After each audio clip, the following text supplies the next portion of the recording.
Good afternoon, everyone. Thank you for joining us on our call today. My name is Nicole Van Wert-Quincy from Transcat, and I'll be your moderator this afternoon. Our webinar topic is selecting a drone and/or an IR camera for different applications. The topic is being presented by John Anderson from FLIR.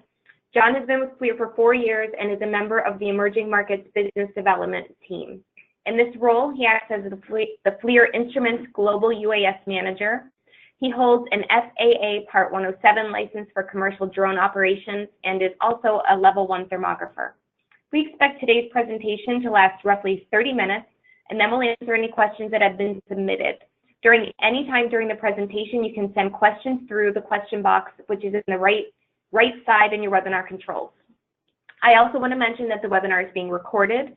You will each receive a follow-up email with a link to the recorded webinar and the slides of today's presentation. At this time, I'm going to turn the presentation over to John. Thank you, Nicole. Good afternoon, everybody. This is John Anderson at FLIR. Quick housekeeping item before we get started. I'm coming off the backside of a flu bug, so you may hear me cough once or twice during the presentation. I'll do my best to hit the mute button before that happens, but be glad that you are on your side of the technology and not on this side of the technology, so you guys are all safe. So just to clear that up before we get started. So digging right in, let's go. What we're going to talk about today, we're going to talk about the differences of some of the airframes of the new DJI M200 series, and the timing of this webinar is perfect because DJI just released a brand new version of the M200 series called a version 2. So we're going to concentrate on that today.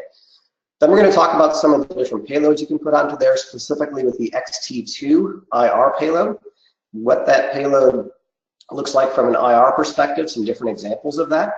And I'd like to, at the end of the presentation, walk you guys through real quick a case study on doing a solar field inspection with some different cameras and how you would set up to do that type of application. So moving straight into the airframes. There are 3 different airframes that DJI offers and FLIR partners with the XT2 payload, starting with the M200, the 210, and the 210 RTK. And physically, these 3 airframes look very, very similar to each other. They've all got an airframe, they've all got 4 propellers, they all take the same batteries, they've all got the same remote control and that kind of stuff. That's stock across all 3 airframes. The M200 is a single payload airframe, meaning you can only attach 1 payload to that airframe at any given time, where the M210 and the 210 RTK allow you to install 2 payloads at the same time if you so desire. And the RTK is a real-time kinetic, and we'll talk about what real-time kinetic means in a minute. But essentially, they're all very, very similar, but they do have some nuances between the 2. The primary difference is how many payloads you can attach to each one of those, and if it's got RTK or not. When you look at the physical payload that goes onto them, in the center, and it's real hard to see in this picture, but it's called an FPV camera, which is a forward pilot view camera, right in the middle, and my mouse is kind of hovering over it, kind of on the front of that airframe. That's if you're sitting in the cockpit of the aircraft type of camera, which shows up when you're flying the drone. And then you've got the payload underneath. So on an M200, you've got a single payload configuration. So you can mount, in this case, an XT2 camera. You can mount a visual camera. You can mount any of the other DJI types of cameras that go onto that, but you can only mount one of them at a time. When you move over the M210, it opens up the ability to mount multiple payloads to the same airframe. So in this case, we've got the Z30, which is on the left side, which is a 30 power optical camera and a zoom as well as the XT2 IR and visual camera. So we can mount 2 different payloads, excuse me, and get that information to us back in the ground at the same time. And the RTK also allows you to mount both of those same payloads on the bottom. And you'll see the RTK looks a little different. It's got some additional GPS hardware built onto the top of it.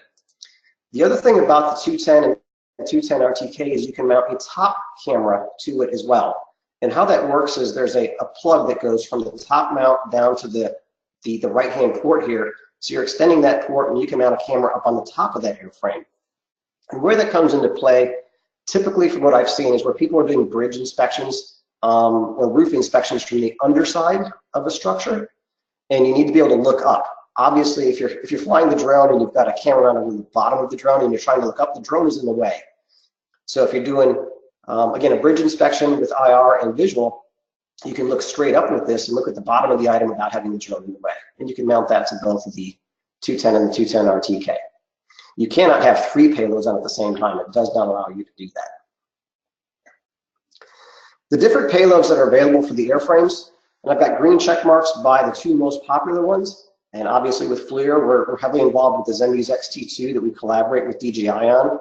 So in our case, the XT2 is something that we offer and provide with all the packages that we sell into the market. And then our most popular secondary camera that goes with many of the airframes as an optional accessory is the Zenmuse Z30 camera, which again is a 30-time optical zoom and 6-time digital zoom camera.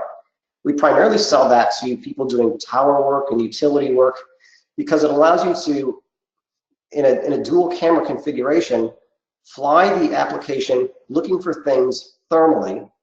And when you find an anomaly with a 30-power zoom, you can really zoom in and look at the item and read the barcodes and read the part numbers of that item from the drone and capture that without having to send somebody up that tower or up that utility pole to start to figure out that information. We do have a 12-megapixel visual camera in the XT2.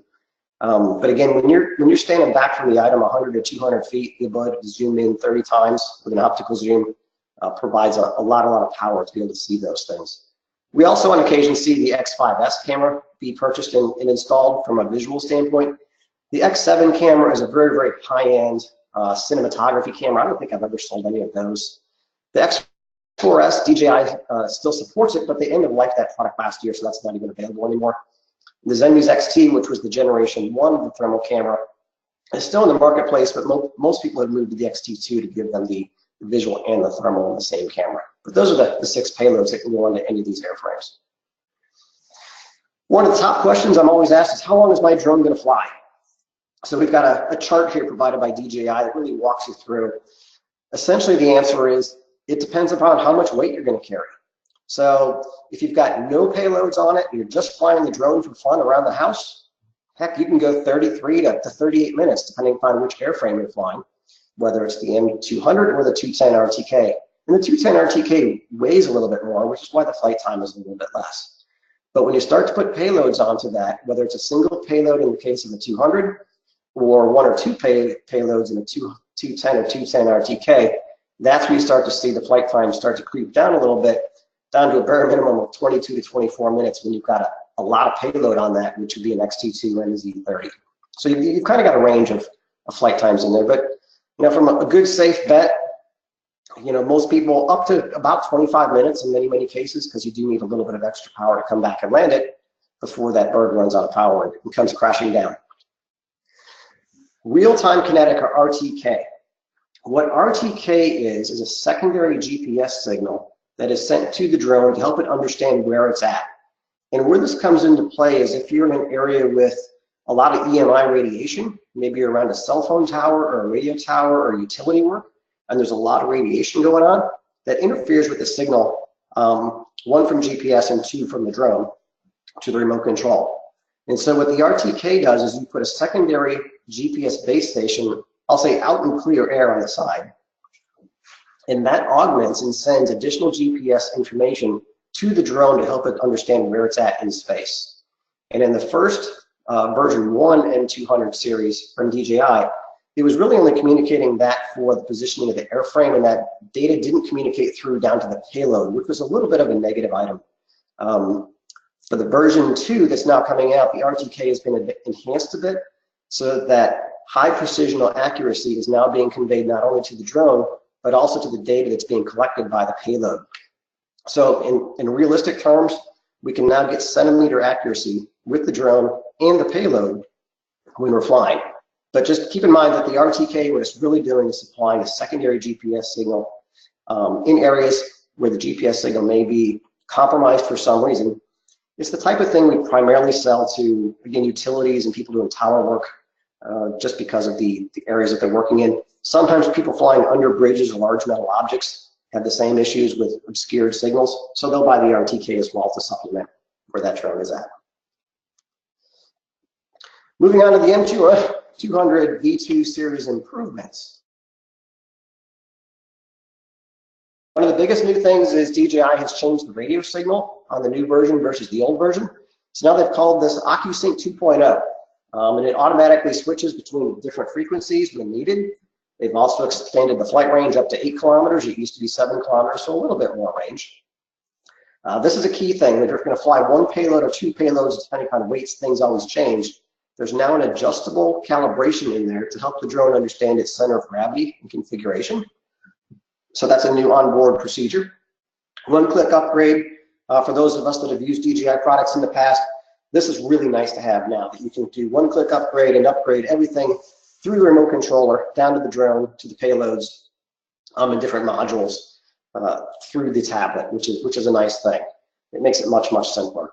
And anybody that's going to fly in the evening or has the night waiver, the original M200 series did not have any lighting on it that was FAA compliant. The new M200 V2 series does have beacons on it that flash, and they say that it's FAA compliant for the 3 nautical mile visibility, which is also a very positive thing. Couple quick changes. If you do have any existing DJI products in your inventory or your fleet, just real quick, the old TB55 batteries are not compatible with the new airframes, and that's a big change for them. They're only supplying and using the new high-capacity batteries on the version 2 of the M200s. Same thing with the remote controls. The remote controls, since it's a new radio system, are not interchangeable between the old version and the new version. And they also made one last change. The original M200 series included that top-mount gimbal connector as standard. Now it's an optional item. It's a couple $100 if you want to get it. Not too many people need it or use it, but it's no longer a standard piece of equipment. It's now an added-on item. So three quick noteworthy changes. So when you get these products, what's in the box? There's a whole bunch of stuff in the box. So an example here of the M200, when you buy a kit from Transcat and it's supplied by FLIR, you're pretty much going to get everything that you need to go out and fly that product. You're going to get, in the case of the M200, we've included the crystal sky display, which DJI does not include. We've added that into it. Remote controls, batteries. If you have an iPad instead, there's an adapter so you can launch your iPad to it. The chargers, the batteries, the airframe, propellers. It's all inside that box ready to go, along with the XT2 gimbal and the DJI case. Same thing for the 200 or the 210 and the 210 RTK. All the parts and pieces you need to get that thing up and flying is all included in the box. You just need to charge up the batteries, put any firmware updates onto it that need to be applied, and start flying.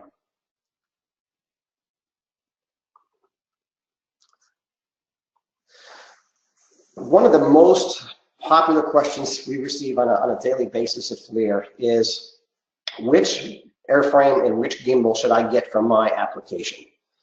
So I put this chart together a couple of weeks ago, and based upon your application, and there's a bunch of applications here on the left-hand side, you can start to dive in and figure out the basics of, what airframe is going to work and what XT2 gimbal is going to work as far as IR is concerned.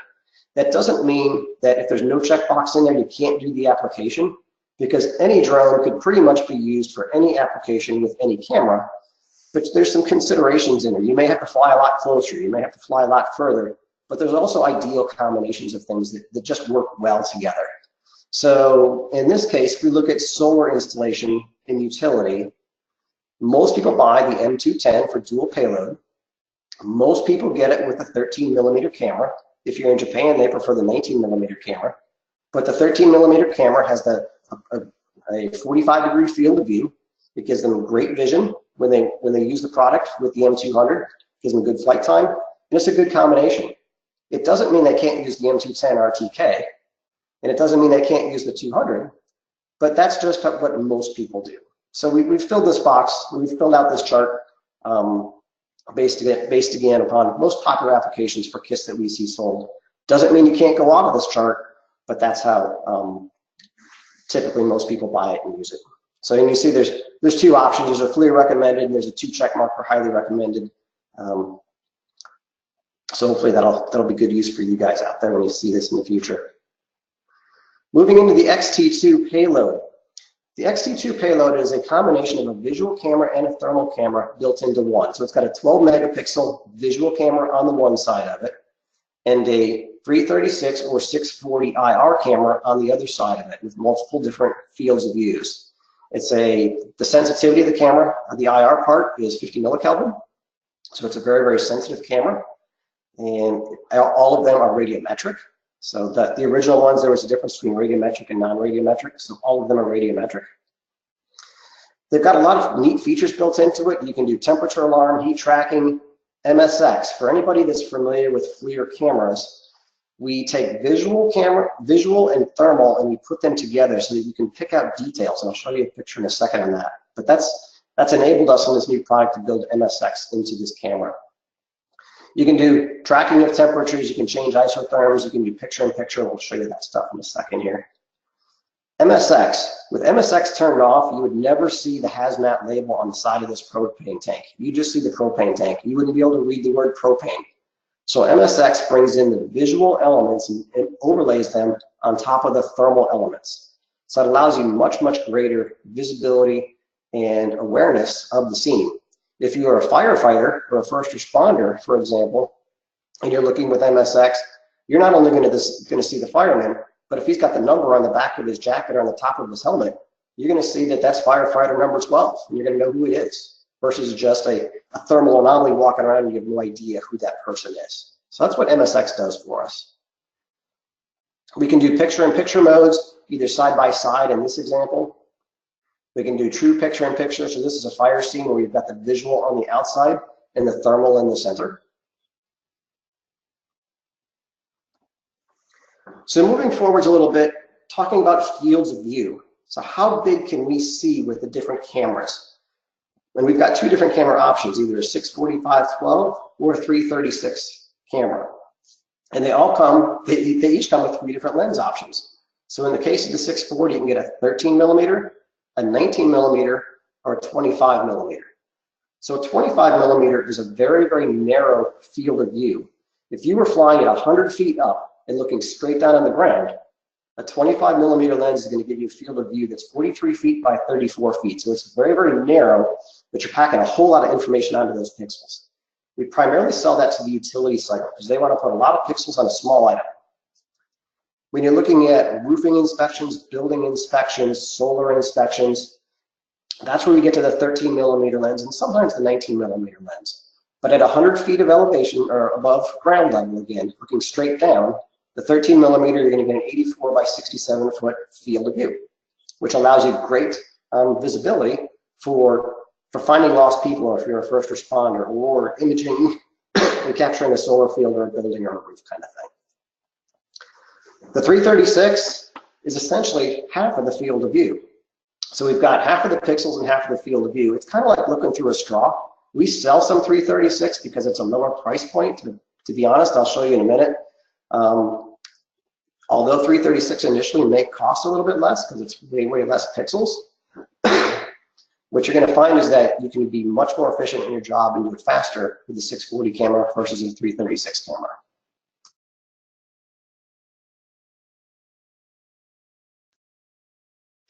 So the XT2. So this is an experiment I ran at my house. So you're going to see some pictures of my house in here.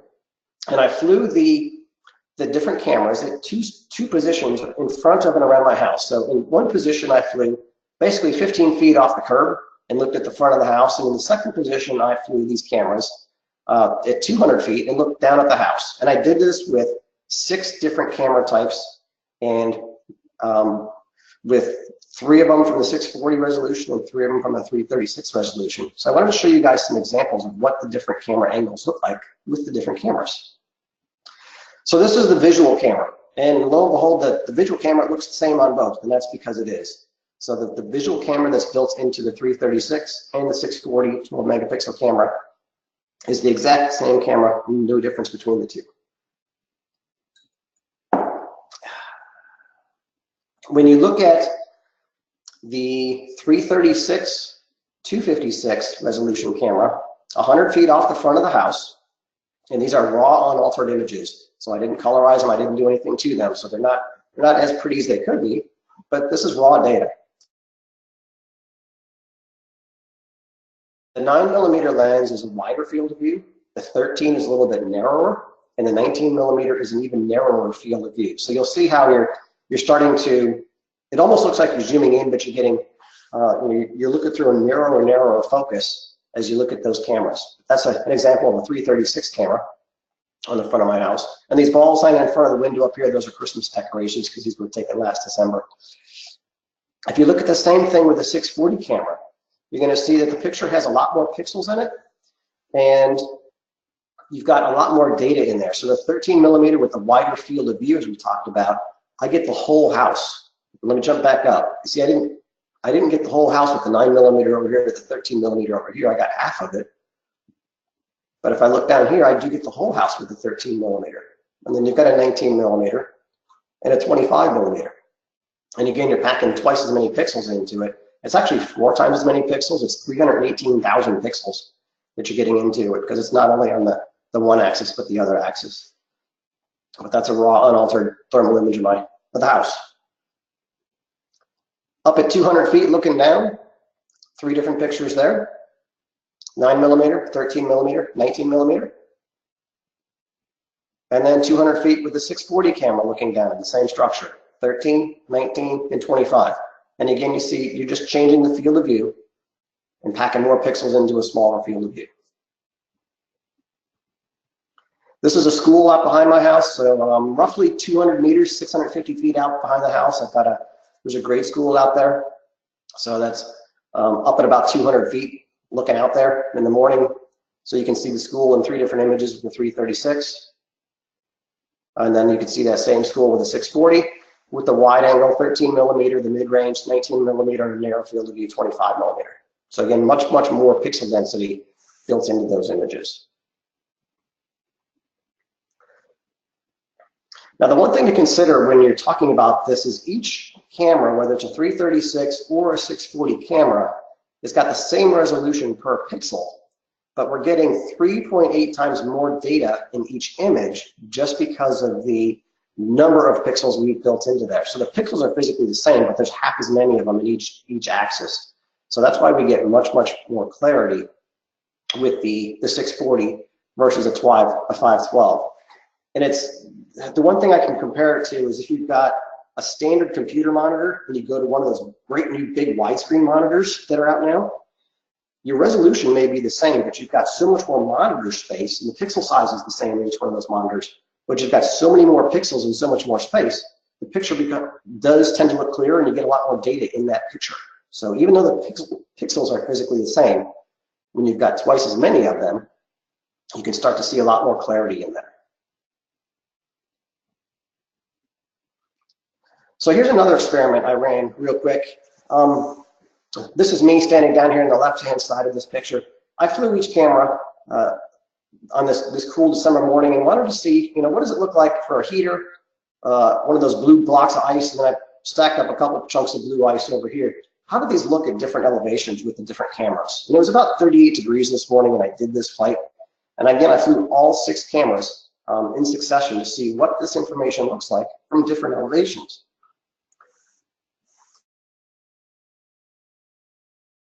So the way to read this chart is, and there's a lot of information on this picture, obviously, but at 50 feet, on the left-hand side with a 336 9 millimeter, then working straight down to a 13 millimeter and a 19 millimeter, you'll see the field of view is getting narrower and narrower as we go down. But again, it demonstrates what the field of view looks like for each camera. From 100 feet with a 336 9 millimeter, 336 13, and 336 19. So you can see the differences in each one of these cameras as you go through. Now, if I run these through some FLIR software and colorize it a little bit, you can even highlight some of those changes even better. So the heater's going to be bright yellow over here because it's nice and warm. The ice blocks are cold. I'm nice and warm also. But you can see the differences in resolution, and those are all the 336 cameras. We're looking at the same items from different elevations. And now let's change over to a 640 camera. So the 640, 13 millimeter at 50 feet, 100 feet, 200 feet, 300 feet. Or if you want to read it the other direction down, 13 millimeter, 19, and 25, depending upon which way you'd like to read this. But you can see all the differences between each camera in there and what your field of view looks like.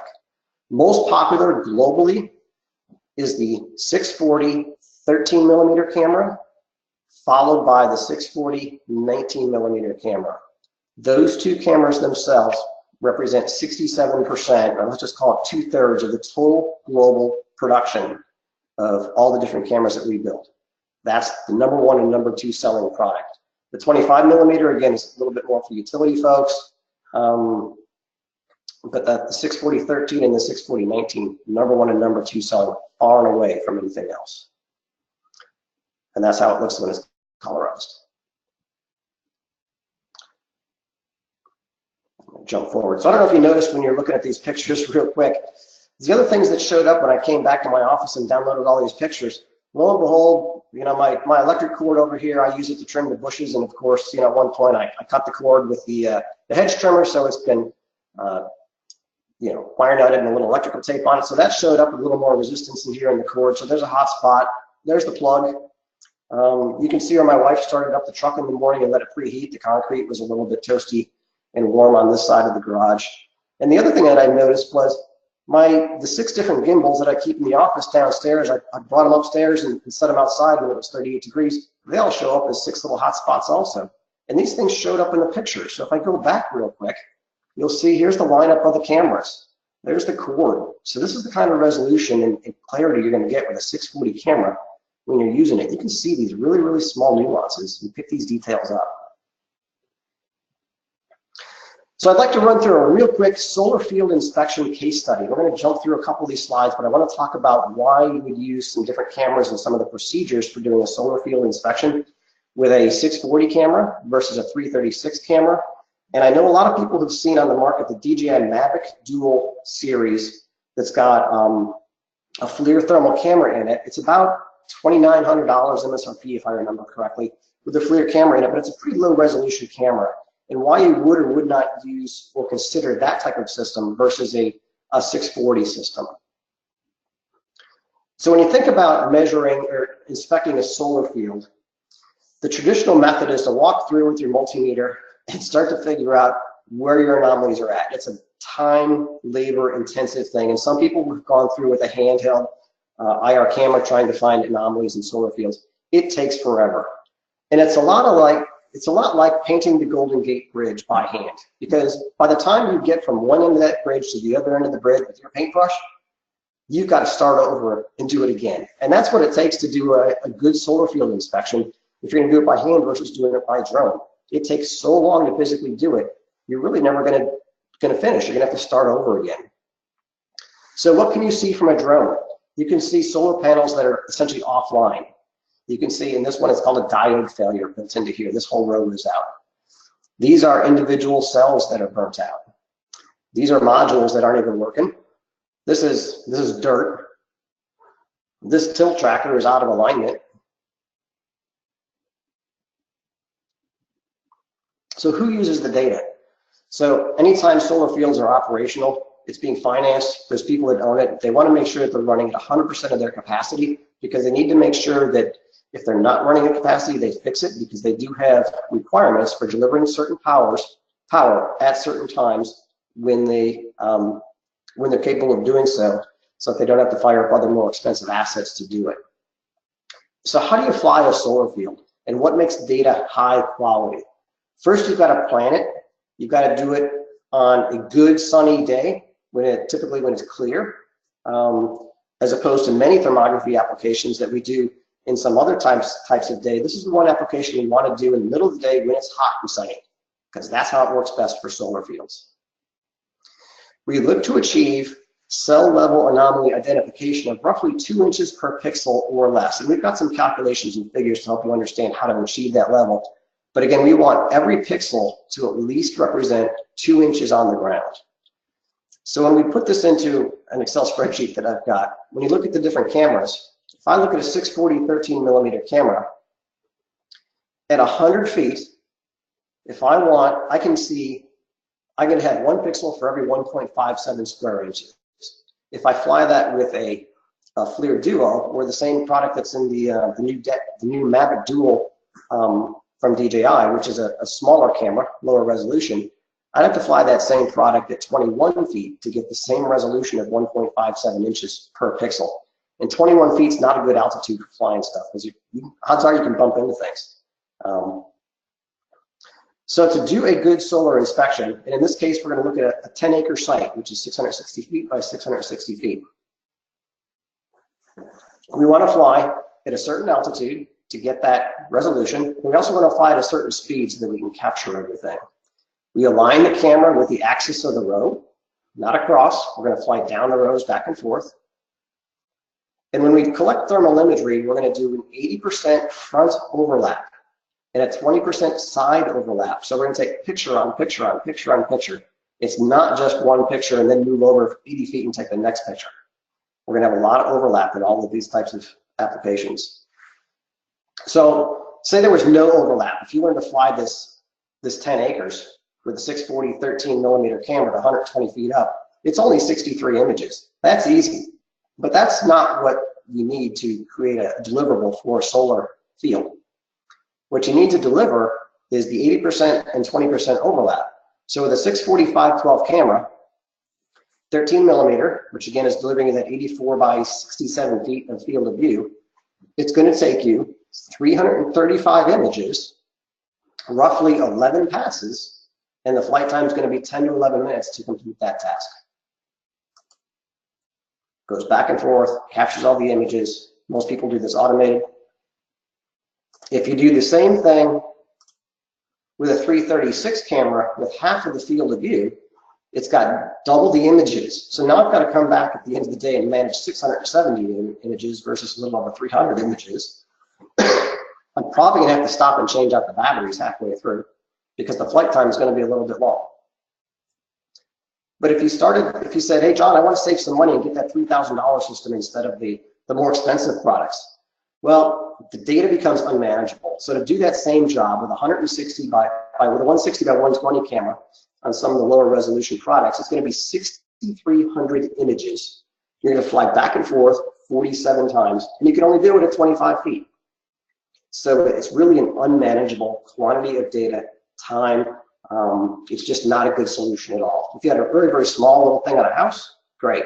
But for a commercial aspect, you'll see a lot of these new products coming out have cameras in them. The price may be affordable, but when you really dig into it, it's not designed for a commercial application that's viable. So we're going to open it up for questions and see what comes across. All right. Thank you, John. So as a reminder, we're opening up to a question and answer session right now. If you would like to ask a question, you can send it through the question box that's in your webinar controls. Okay, so let's move on to the first one. What is the difference between the FLIR Duo Pro R and the View Series, or I'm sorry, the FLIR Duo Pro R and View Series and the XT2? Great question. We hear that a lot. There's two families of products that FLIR, I'll say, manufactures.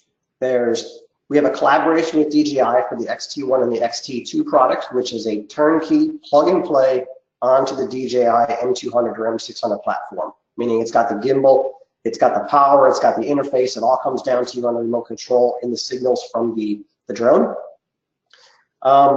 If you bought the Duo Pro R or the Duo or the View products, those are payloads designed for drones, but what they don't have is a gimbal. They don't have power, and they don't have a radio signal in it. So if you've got a non-DJI product, you have to figure out how to mount it, power it, and then if you want to get that radio signal from the payload back down to you on the ground to see what you're doing in real time, you've got to have a second radio. So one is essentially plug and play on the XT2, and the View and the Dual series, those are not plug and play. You need to power them, mount them, gimbalize them, and do everything else. And those are the products that are sold for some of the smaller drone manufacturers out there in the world, or people that just want to figure out how to integrate thermal into a different application. Okay, does the FLIR software have features specific to solar inspections? So we've got a couple of softwares at FLIR right now. We've got a new one that's going to come out in a couple of weeks. Traditionally, we've had FLIR Tools, and if there's FLIR Tools and FLIR Tools Plus, and if any of you have IR cameras, you're probably familiar with that product today. We've got a new one called FLIR Thermal Studio that's going to launch on, I think, April 16th is the date. And what FLIR Thermal Studio will allow you to do with mass quantities of data that we tend to collect from drones is batch process to create reports, large quantities of images. So if you, in the case of the solar field, if we collected 335 images and we wanted to apply auto range, or we wanted to apply a different color template to it, any change that we wanted to make to the entire set of images as a batch, we select the options, we select the images, and we click go, and it automatically applies those changes to a whole series of images. And if you wanted to create a batch report out of all 335 images, it's essentially one click, plug and play, and you're going to create reports out of, again, mass quantities of images versus doing it one at a time with the FLIR tools. So watch for that coming soon. Okay. Do I need a license to fly a drone? If you are going to fly a drone for a commercial purpose, the answer is yes, according to the FAA. It's called a Part 107. It's not a difficult license to get, but you do need to study up and go take the test and pass it. And the FAA determines a commercial application is anything that's going to essentially derive 1 penny of revenue for you or the organization. So right down to the local real estate agent who's going to take a picture of a house and put it online to sell that house, that's deemed as a commercial purpose, and those people should have a Part 107 license from the FAA. I took the class, I took an online class. There's lots of classes out there to do it and take it. It's, again, it's not that difficult to do and pass, but you do need to have that to fly commercial for commercial purposes. Okay, next question. Can I mount an X-T2 camera to an Inspire or Phantom drone? The Inspire and the Phantom drones, and I know there's, I've seen some of the numbers, there's literally hundreds of thousands of installed Phantoms and Inspire drones in the marketplace. Unfortunately, the X-T2 camera is a rather heavy payload, plus it's got a newer style connector on it, so first, that the Phantom doesn't have the capability to lift that amount of weight.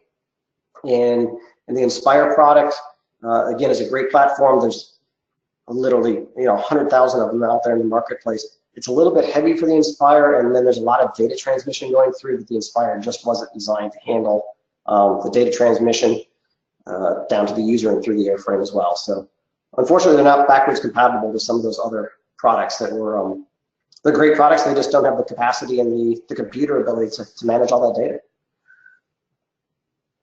Okay, I think you touched on this already, but I'll read the question and just in case you missed anything. Do you have any recommended software to manage infrared imagery? I guess it kind of depends. The FLIR Thermal Studio that's going to come out is a great software for doing it. There are some people in the market that are working on ways to manage IR and create orthomosaics and things like that. Pix4D does some of it. What you don't get that we've seen so far is anybody that can manage the radiometric data.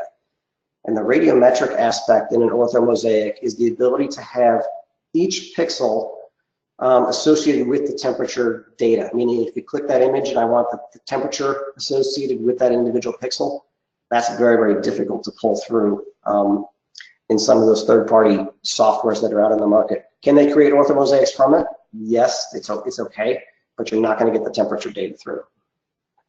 So there's more to come on that, and we're working on some things, and some other people are working on some things. It's just a tricky process.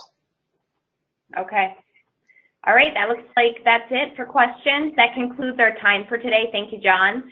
If you have any further questions that weren't answered, or you'd like to find out more about what Transcat's product and service offerings are, you can contact us at 800-800-5001 on the web at transcat.com, or you can email me directly at nvanword@transcat.com.